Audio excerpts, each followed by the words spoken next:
Hello everyone, welcome to AV classes. मेरा नाम है अमन वर्मा। देखिए, ये जो कोविड-19 चल रहा है ना चाइना, इसकी वजह से ना सारी चीज़ें बड़ी लेट चली गई हैं। इस बार एक चीज़ और लेट चली गई है, क्या?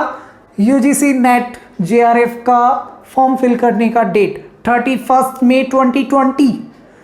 ईयर में ना 2 टाइम एग्ज़ाम होते हैं, जून दिसंबर। ठीक है, जून के लिए फॉर्म फिल हो जाते थे मार्च में और दिसंबर के लिए फॉर्म फिल हो जाते थे सितंबर में। बट डेट कहाँ तक चली गई है? 31 मई 2020 तक। एग्जाम का भी नहीं पता।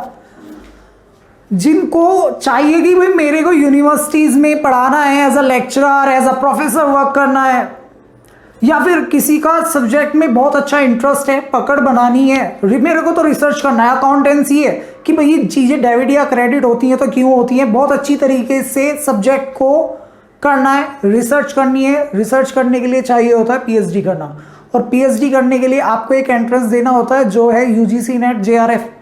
Net and JRF junior research fellow और नेट नेशनल लेवल के हैं। नेट का थोड़ा परसेंटेज कम होता है मेरिट में और जेआरएफ का हाई होता है। अब फ़र्क क्या है? नेट में तो आपको स्कॉलरशिप नहीं मिलती अगर आप पीएचडी करते हैं, जेआरएफ में स्कॉलरशिप मिलती है अराउंड 35,000। अब किस तरीके से ये यूजीसी नेट और जेआरएफ के लिए आपको आगे करना है, भैया क्या एलिजिबिलिटी है, ठीक है, क्या एज लिमिट क्या होती है, ये भी बहुत इंपॉर्टेंट चीज़ है, और क्या किस टाइप से क्या रूटीन है, क्या पेपर होते हैं, तो वो सारी चीज़ों के बारे में चलिए डिस्कस करते हैं। आगे की स्लाइड्स को बहुत अच्छी तरीके से देखिएगा, और प्लीज़ अगर वीडियो अच्छी लगती है तो लाइक कीजिए, चैनल सब्सक्राइब कीजिए, सपोर्ट कीजिए। देखिएगा आगे।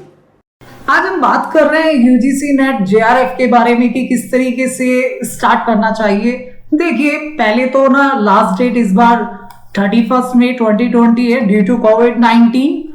जो आपकी एलिजिबिलिटी क्राइटेरिया उसके बारे में ब्रीफली बात करते हैं, पर उससे पहले आप समझिए बात, जब आप फॉर्म फिल कर रहे हैं ना, तो अगर आपको कोई प्रॉब्लम आ रही है, कोई डॉक्यूमेंट सबमिट करने में प्रॉब्लम आ रही है, तो मत फिल कीजिए, कोई प्रॉब्लम वाली बात नहीं है। विदाउट एनी इशू आप अपनी जो इंफॉर्मेशन है बिना दिए फॉर्म फिल कर सकते हैं। बट कंडीशन क्या है? अगर इंफॉर्मेशन बाद में गलत निकलती है ना, तो आपकी, अगर आपने क्लियर की है नेट, तो आपका कैंसिल हो जाएगा और लीगल एक्शन लिया जाएगा आपके ऊपर। तो please truth and fair information दीजिएगा प्लीज फॉर्म में। बात आती है क्वालिफिकेशन रिक्वायरमेंट के बारे में। देखिए, बात ऐसी है, मास्टर डिग्री कर लीजिए 55% मार्क्स के साथ, at least 55% marks for general category, या फिर किसी रिकॉग्नाइज यूनिवर्सिटी से इसी डिग्री के इक्विवेलेंट आपका ह्यूमैनिटीज में या सोशल साइंस या कंप्यूटर साइंस या एप्लीकेशन या इलेक्ट्रॉनिक साइंस में डिग्री है तो भी एलिजिबल माने जाओगे आप। बात आती है अगर आप OBC, non creamy layer, schedule caste SC ST, schedule tribe, person with disability PWD या ट्रांसजेंडर कैटेगरी से बिलोंग करते हैं, तो आपके लिए मार्क्स हो जाता है 50%। क्लियर? आगे देखिए, candidate who are pursuing their master degree, आपकी मास्टर डिग्री कंप्लीट नहीं हुई है, चल रही है, या फिर एग्जाम हो गए हैं, रिजल्ट नहीं आया है, कोई बात नहीं है ना, आप अप्लाई कीजिए।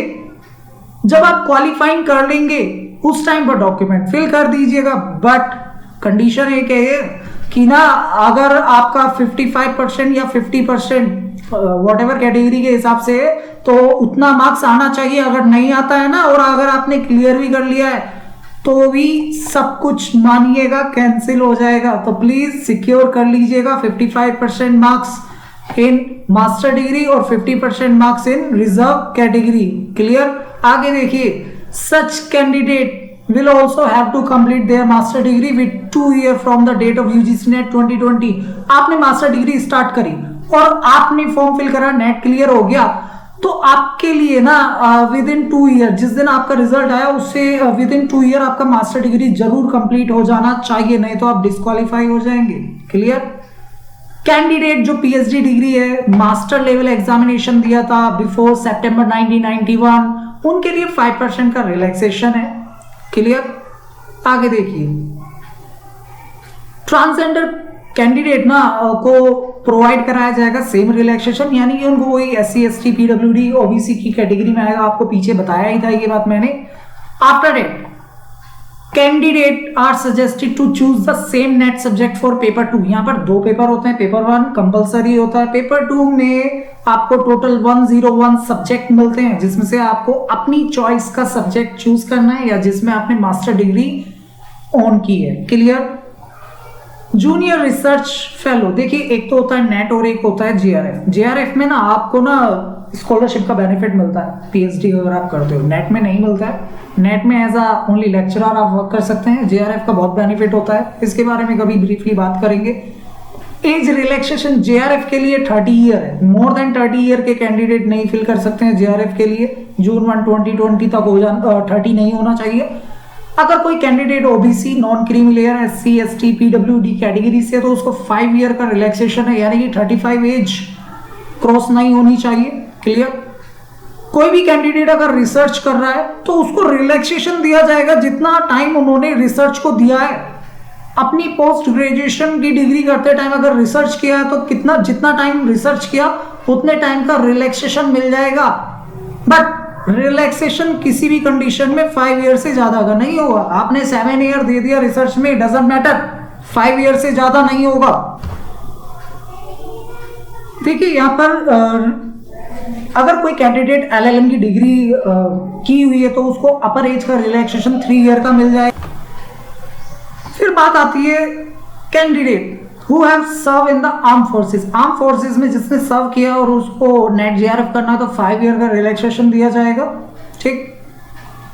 टोटल एज रिलैक्सेशन 5 ईयर से ज्यादा का नहीं होगा किसी भी कंडीशन में। असिस्टेंट प्रोफेसर के लिए कोई एज लिमिट नहीं है। अगर आपको नेट का फॉर्म फिल करना है, चाहे आप 80 के हो या 90 के हो, डजंट मैटर, आप फॉर्म फिल कर सकते हैं। क्लियर। बात आती है पेपर 1 कंपलसरी होता है सबके लिए, कॉमन पेपर है। General paper on teaching and research है, एप्टीट्यूड। पेपर 2 में टोटल 101 सब्जेक्ट है जिसमें से आपको चूज करना है एनी वन। बात आती है मेरिट की। सपोज कीजिए 50% मेरिट नेट की आई है तो ना जेआरएफ की मेरिट कहीं ना कहीं मोर देन 10% तक रहेगी, विद इन 10% आ जाती है। और सभी कैटेगरी के लिए अलग अलग मेरिट लगती है, ओबीसी के लिए अलग, एससी एसटी के लिए अलग, आपका जनरल कैटेगरी के लिए अलग। क्लियर। बात आती है paper 1 50 question, 2 marks each question, total 100 marks. Paper 2 100 question, 2 marks each, total 200 marks. Total marks हो गए आपके 300 और कोई भी नेगेटिव मार्किंग नहीं है। क्लियर। तो इतना सब था यहाँ पर। अच्छा लगा है तो वीडियो को लाइक कीजिए, चैनल जरूर सब्सक्राइब करके जाइएगा और जुड़े रहिए इसी टाइप की इंफॉर्मेशन पाने के लिए। Thank you so much.